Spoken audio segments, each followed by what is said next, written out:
Tenaga kesehatan di Rumah Sakit Umum Daerah Zainul Abidin (RSUD ZA) diharapkan mampu memberikan pelayanan yang nyaman, ramah, dan cepat kepada para pasien. Hal tersebut disampaikan oleh Sekretaris Daerah Aceh Taqwallah saat memberikan pengarahan kepada Kepala Instansi RSUD ZA dalam pertemuan terkait upaya revitalisasi kinerja pelayanan rumah sakit yang tengah digodok pemerintah Aceh di kantor Gubernur Aceh, Selasa 18 Mei 2021.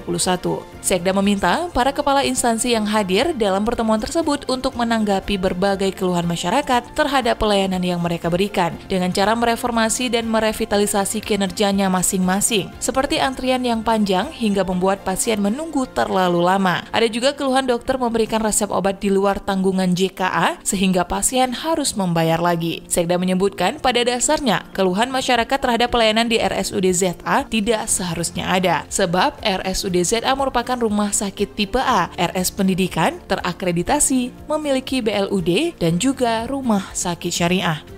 Direktur RSUD ZA Dr. Isra Firmansyah mengharapkan kepada seluruh kepala instansi di rumah sakit yang ia pimpin dapat menindaklanjuti segala arahan Sekda Aceh. Ia menilai memang banyak hal yang perlu diperbaiki dalam pelayanan kesehatan, utamanya adalah kinerja para dokter spesialis. Sementara itu, Kepala Instansi Gawat Darurat RSUD ZA Dr. T. Yusriyadi SPBA yang ikut dalam pertemuan tersebut menilai pertemuan yang digelar Sekda Aceh itu begitu penting bagi pihaknya. Baginya pengarahan tersebut merupakan inovasi yang dapat mendorong tenaga rumah sakit untuk meningkatkan kinerjanya dalam memberikan pelayanan kesehatan. Menurut Yusriyadi, antar instalasi di RSUD ZA saling terhubung dan saling membutuhkan. Karenanya kerjasama dan kekompakan perlu dibangun antar berbagai komponen di rumah sakit, sehingga pasien dapat menikmati pelayanan yang cepat.